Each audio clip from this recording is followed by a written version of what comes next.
उत्तर दीजिए माधव।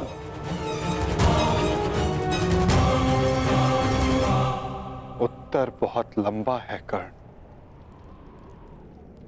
और समय बहुत कम।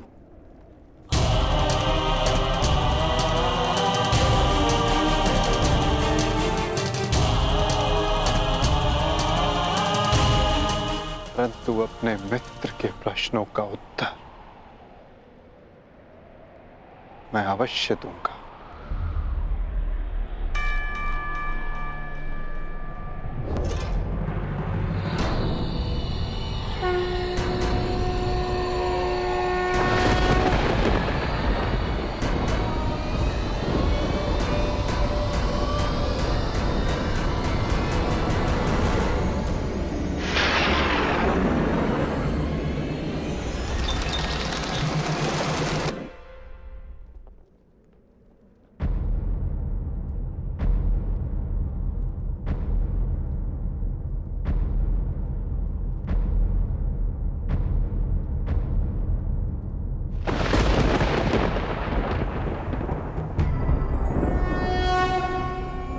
यदा यदा हि धर्मस्य ग्लानिर्भवति भारत अभ्युत्थानम् अधर्मस्य तदात्मानं सृजाम्यहम्।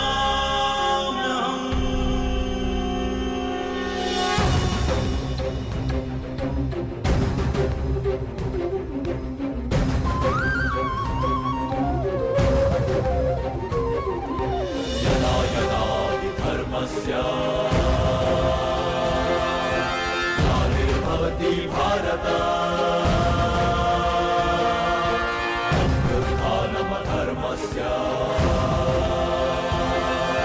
तदात्मानं सृजाम्यहम्। कुछ प्रश्न ऐसे होते हैं मित्र, जिनके उत्तर सबके सामने नहीं दिए जाते, जो केवल आत्मा से आत्मा को मिलते हैं।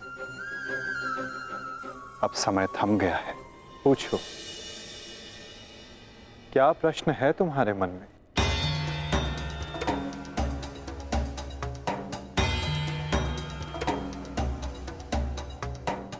आप तो सारथी हैं ना,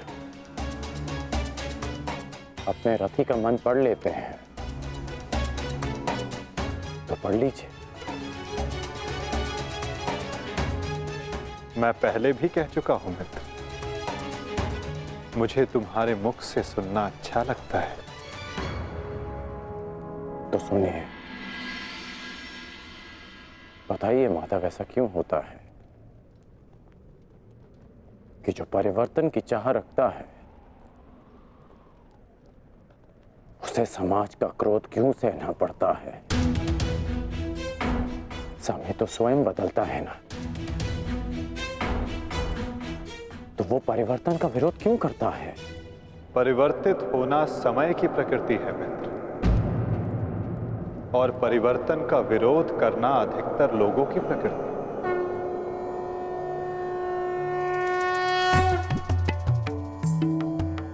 परिवर्तन के कारण मनुष्य को अस्थिर होना पड़ता है, और यही अस्थिरता मनुष्य को पीड़ा देती है मित्र। इसी कारण समाज परिवर्तन के विरुद्ध खड़ा होता है, परिवर्तन करने वालों को पीड़ा देता है, ताकि वो परिवर्तन के मार्ग से हट जाए। तो क्या इस विरोध के फलस्वरूप समाज को अधिकार है कि वो एक अबोध की हत्या करे? क्या दोष था मेरे भाई शून्क? यही कि उसने वेद पाठ किया, उसके लिए उसके मुख में पिघला स्वर्ण भर दिया गया।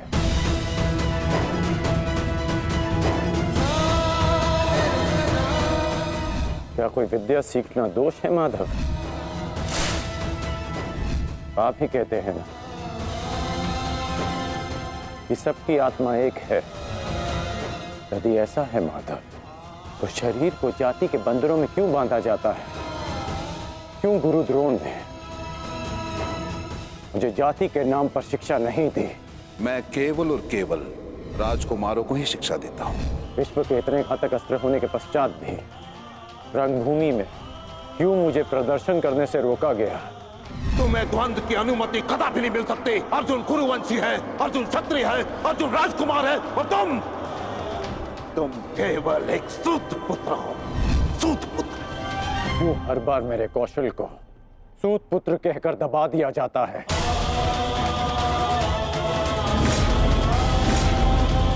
ठहरो, मैं एक सूत पुत्र से विवाह नहीं करूंगी। बताइए माधव, क्यों होता है मेरे साथ ऐसा?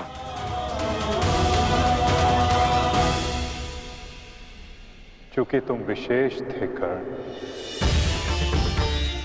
चूंकि भाग्य ने तुम्हें परिवर्तन के युद्ध का योद्धा चुना, और जो विशेष होते हैं उनकी परीक्षाएं भी विशेष होती हैं। जो अग्नि बुझाने का प्रयत्न करते हैं उनके हाथ भी जलते हैं मित्र।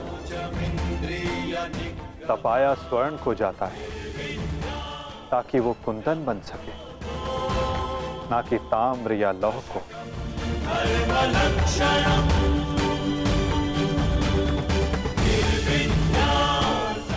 मेरी दृष्टि से देखो मित्र, आज तुमसे बड़ा पराक्रमी, तुमसे बड़ा शूरवीर और कोई नहीं मेरी दृष्टि में।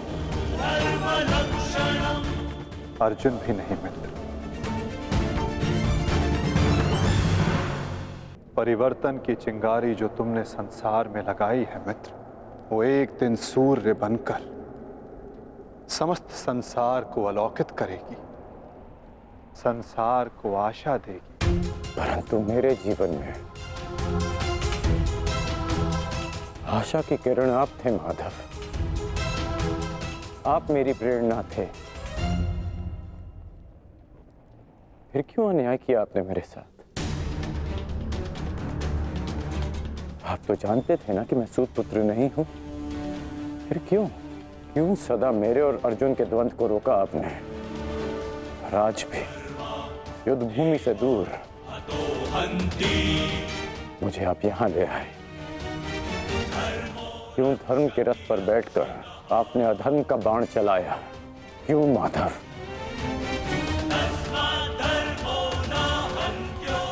यदि आपको मेरे प्राण चाहिए थे तो सीधे कह देते माधव। मैं प्रसन्नता से अपना शीश काटकर थाली में आपको भेंट कर देता।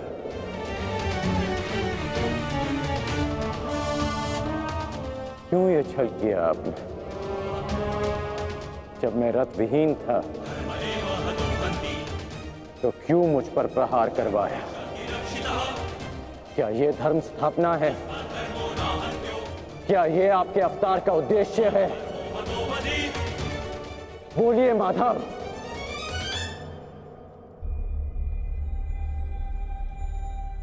आप उत्तर क्यों नहीं दे रहे हैं?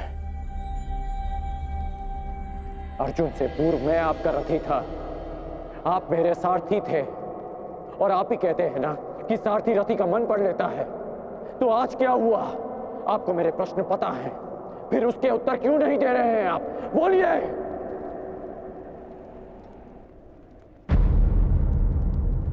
सारथी और रथी भिन्न कहाँ होते हैं राधे? वो दोनों तो एक अंग होते हैं। जब एक सारथी अपने रथी के मन में उठने वाले प्रश्नों को समझ जाता है, तो क्या रथी को अपने प्रश्नों का उत्तर अभी तक नहीं मिला? मैं परशुराम तुम्हें श्राप देता हूँ। जिस समय तुम्हें इन दिव्यास्त्रों की सबसे अधिक आवश्यकता होगी, उस समय तुम इसके अनुसंधान की विधि भूल जाओगे। ब्रह्मास्त्र का आवाहन भूलने पर भी तुम्हें भान नहीं हुआ मित्र कि ये सब क्या है और क्यों हुआ? वाधिकारस्ते तुम्हें यहाँ खींच कर लाना मेरी विवशता थी मित्र। कर्म फल है दुर्भुः ताकि परिवर्तन के इस शरीर पर श्रापों और पापों का बोझ उतारा जा सके। कर्मण्येवाधिकारस्ते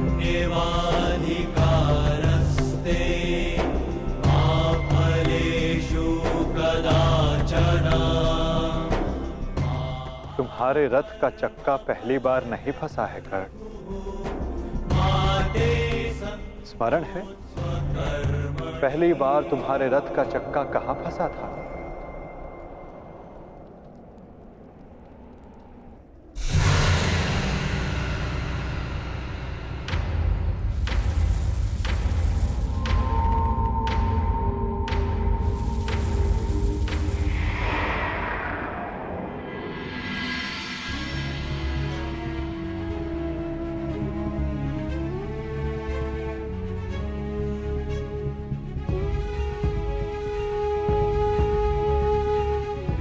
ये स्थान स्मरण है मित्र, स्मरण है कि हम किन परिस्थितियों में पहली बार मिले थे?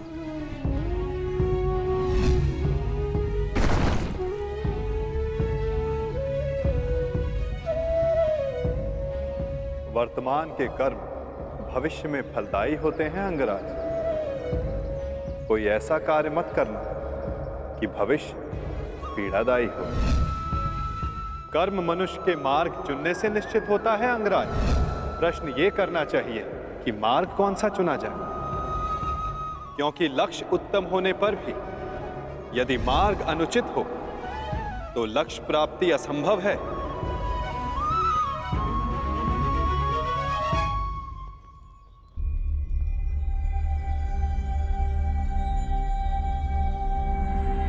स्मरण है मुझे।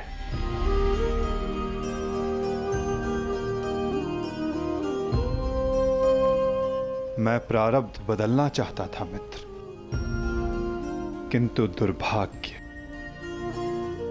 समय प्रबल है।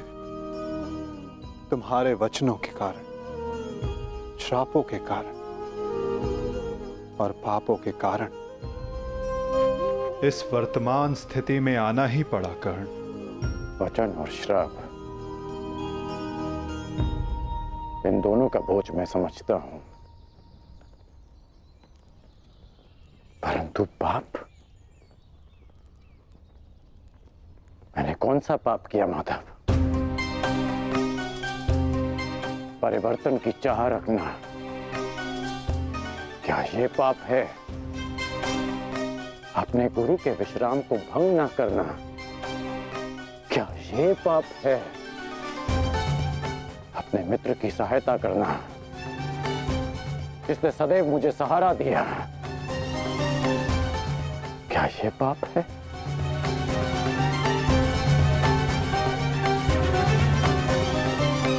मौन क्यों हैं आप? बताइए। मौन, यही मौन तुम्हारा पाप था मित्र। तुम्हारी चुप्पी तुम्हारा अपराध था। पांचाली के वस्त्र हरण पर तुम्हारे शस्त्रों का मौन रहना अपराध था मित्र। होश में आओ दुर्योधन, तुम्हारा प्रतिशोध पूर्ण हुआ, मत करो यह अनर्थ। प्रतिशोध तो अभी आरंभ हुआ है मित्र, और अब इसके मध्य में तुम्हें भी नहीं आने दूंगा।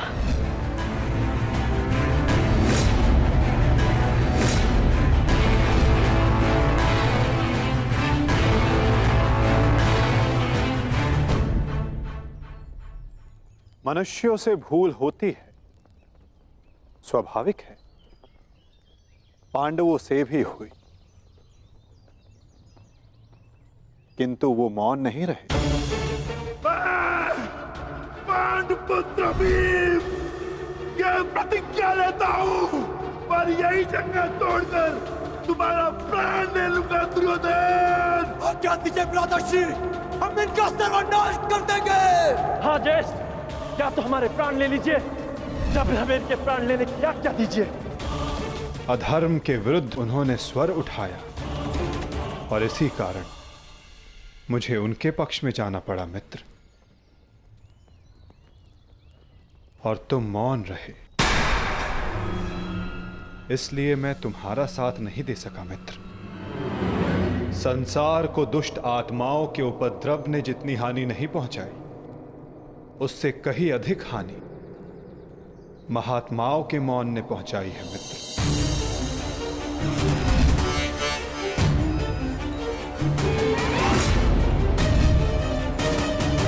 अभिमन्यु के वध पर तुम्हारा मौन पाप था मित्र।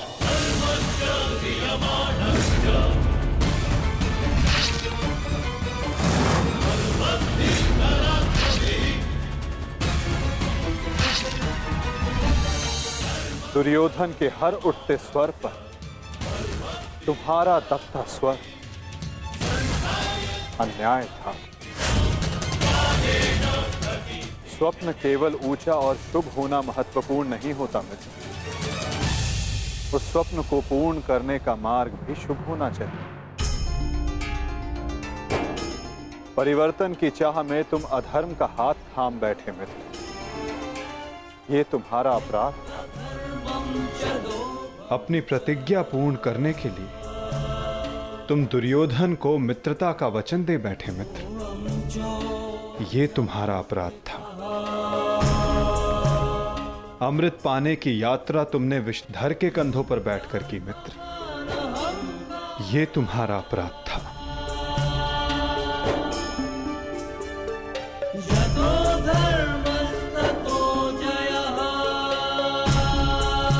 समय बहुत कम मनुष्यों को संकेत देता है कि उनका चुना गया मार्ग अनुचित है।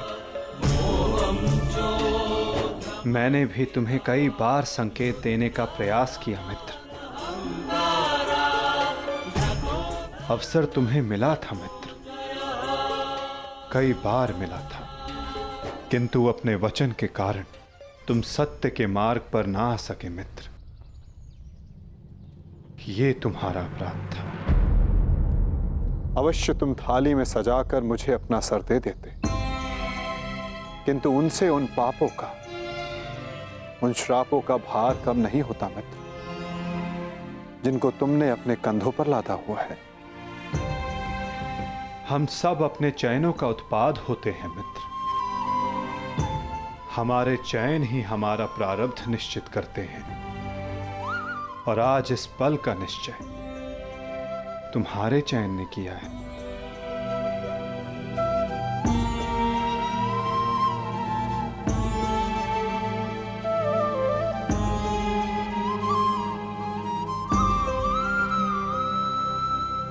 और मुझे देखो मित्र, मित्र के रूप में मैंने तुम्हारा चयन किया। इस कारण इस पीड़ा का भागीदार मैं भी बन रहा हूं। मैं तुम्हें सदा शांति देना चाहता था मित्र, तुम्हें इस जन्म में हर पाप से मुक्त कर देना चाहता था मित्र, इसलिए मैं तुम्हें यहां खींच कर लाया।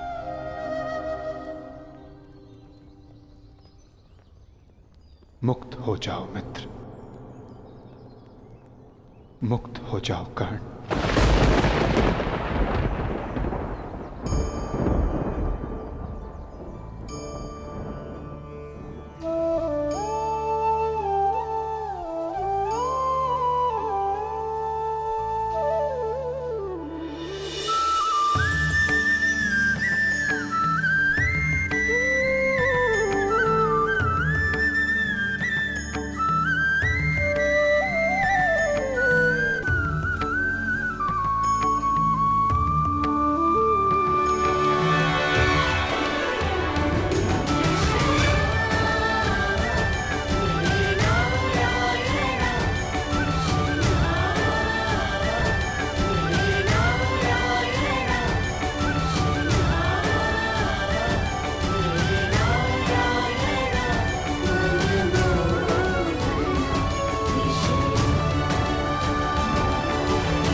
आपने उचित कहा है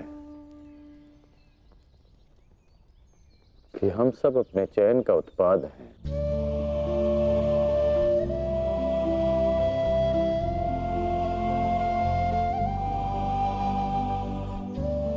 मेरा ये घाव भी मेरे चयन का परिणाम था। उसे आपने ले लिया माता, परंतु ये अवश्य किसी और के हिस्से में पीड़ा गई होगी।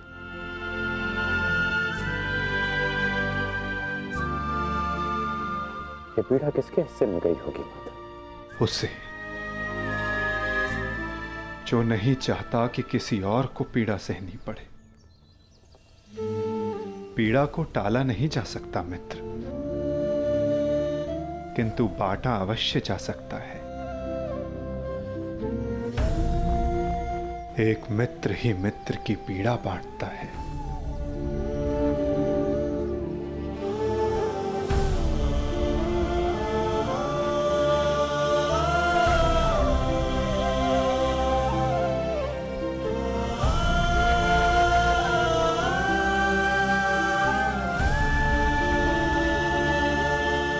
ये क्या किया माधव? ये क्यों किया आपने? तुम उस राजसभा को भूल गए मित्र, भूल गए कि ये युद्ध मैं ही हूं, और इस युद्ध में चलने वाला अस्त्र और शस्त्र भी मैं ही हूं मित्र।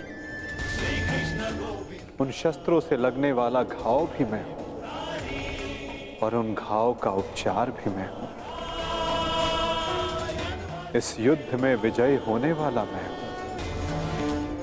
और मृत्यु का आलिंगन करने वाला भी मैं ही हूं मित्र।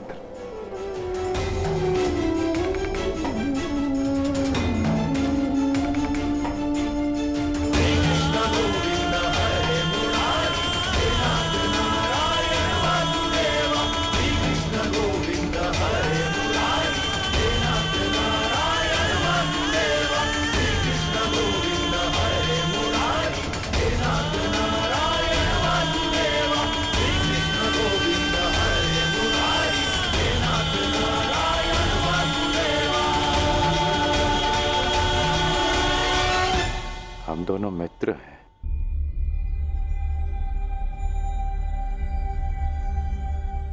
इस लोक को छोड़ने से पूर्व मैं अपनी पीड़ा अपने मित्र को नहीं दे सकता।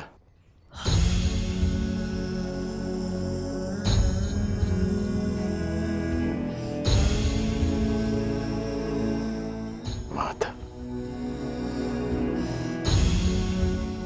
मेरे जीवन रथ को अंतिम लक्ष्य पर ले चलिए, ले चलिए माता। मैं प्रसन्न हुआ मित्र। एक समय था कि मैंने तुम्हें अपना रथी चुना था, और मैं सदा चाहता था कि तुम मुझे अपना सारथी चुनो। अंतिम क्षणों में ही सही, किंतु आज तुमने मुझे अपना सारथी चुना मित्र। आओ मित्र, तुम्हें तुम्हारे लक्ष्य पर ले चलता हूं। सूर्यास्त होने से पूर्व तुम्हें वहां पहुंचना है और विश्राम करना है मित्र।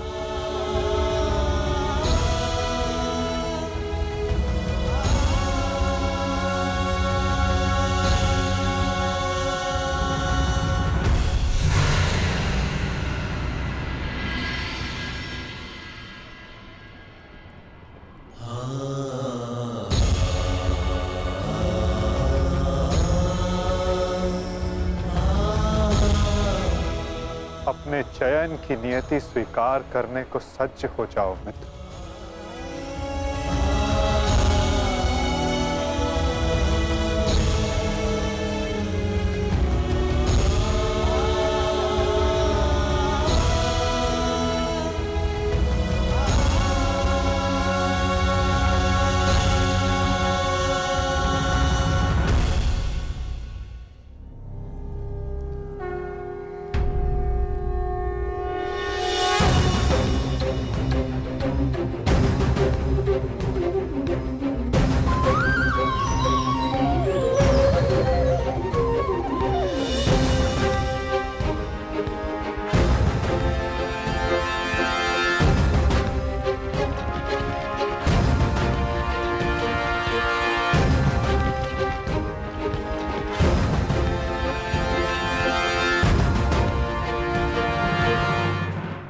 करो अंगराज को पार्थ।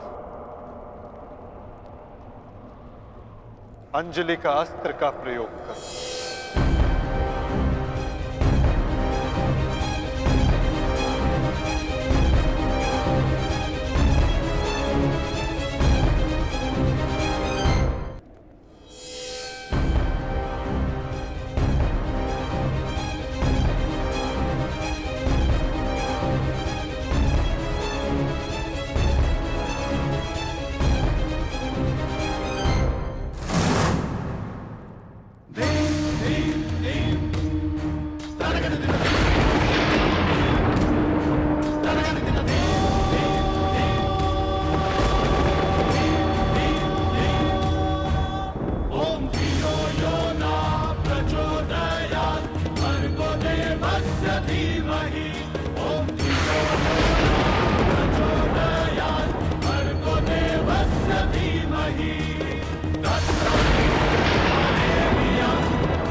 बाण संधान करो पार्थ।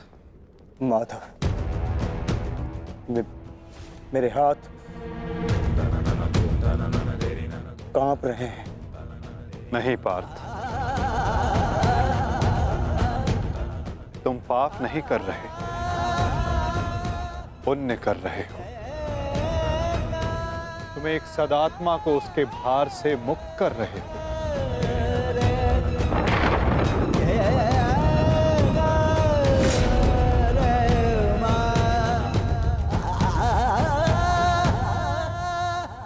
हे मृत्यु, तैयार यदि तू आने को, प्रसन्न मुखा। द्वार खुला है, तेरा स्वागत प्रसन्न मुखा।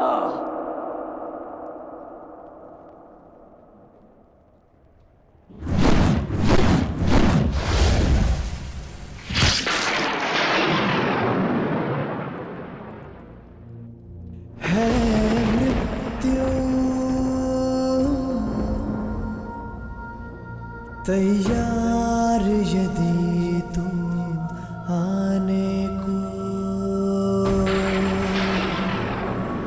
प्रसन्न मुख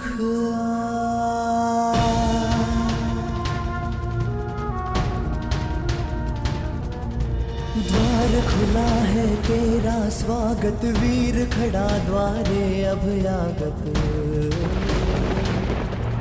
द्वार खुला है, तेरा स्वागत वीर खड़ा द्वारे अभयागत।